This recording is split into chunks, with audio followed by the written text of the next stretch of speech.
कहते हैं गलतियां सिखाती हैं असली सबक, मगर सपा मुखिया अखिलेश यादव और उनके लोग गलतियों से नहीं लेते हैं सबक और नतीजा उल्टे उन्हें नाचना पड़ता है और विरोधी बजा देते हैं उनका बाजा। 2019 के लोकसभा चुनाव में गोरखपुर सीट से भोजपुरी के मशहूर अभिनेता रवि किशन भाजपा उम्मीदवार थे। अखिलेश यादव ने नचनिया बजनिया कहकर रवि किशन की खूब खिल्ली उड़ाई थी। तब रवि किशन ने उन पर पलटवार भी किया था। गोरखपुर के लोग भी अपनी ओर से अखिलेश यादव को जवाब दिए थे और रवि किशन को लोकसभा में भेज दिए थे। हालिया आजमगढ़ की लोकसभा सीट पर उपचुनाव हुआ। उसमें भाजपा के टिकट पर दिनेश यादव निरहुआ मैदान में थे। सपा मुखिया अखिलेश यादव अपने उम्मीदवार धर्मेंद्र यादव के प्रचार में आजमगढ़ तो नहीं आए, मगर उनके लोग निरहुआ को नचनिया बजनिया कहकर खूब मजाक उड़ाए।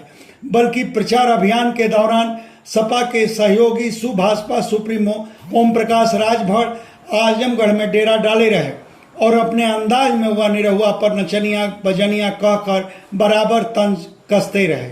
मगर आजमगढ़ में भी वही हुआ जो गोरखपुर में हुआ था, बल्कि आजमगढ़ के लोगों ने तो इतिहास ही रच दिया। आजमगढ़ लोकसभा सीट को अपनी बपौती मानने वाले अखिलेश यादव के घमंड को ही तोड़ दिया। मतलब निरहुआ जीत गए और सपा उम्मीदवार धर्मेंद्र यादव हार गए।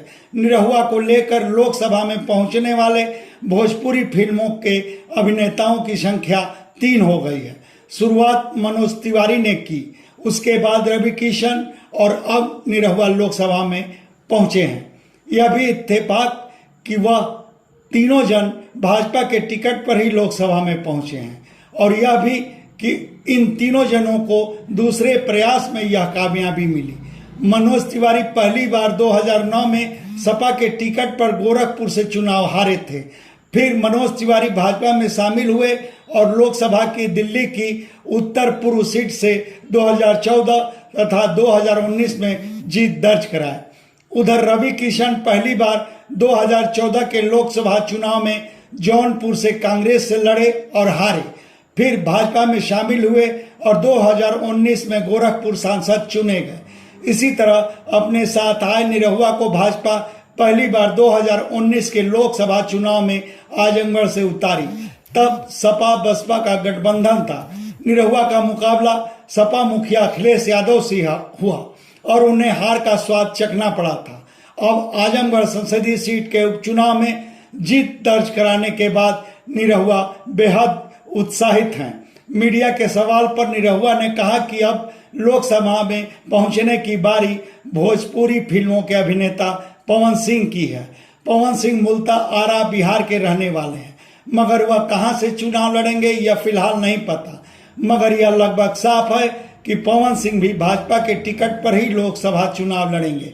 4 साल पहले से ही वह भाजपा की सदस्यता ले चुके हैं। तब इस बात को खारिज नहीं किया जा सकता कि दक्षिण भारतीय फिल्मों के अभिनेताओं की तरह अब भोजपुरी फिल्मों के अभिनेता भी राजनीति में जोरदारी के साथ दखल देने लगे हैं। धन्यवाद। ब्यूरो रिपोर्ट आजकल समाचार। आप सबसे आग्रह है कि हमारे चैनल को लाइक करें, शेयर करें और सब्सक्राइब करना न भूलें।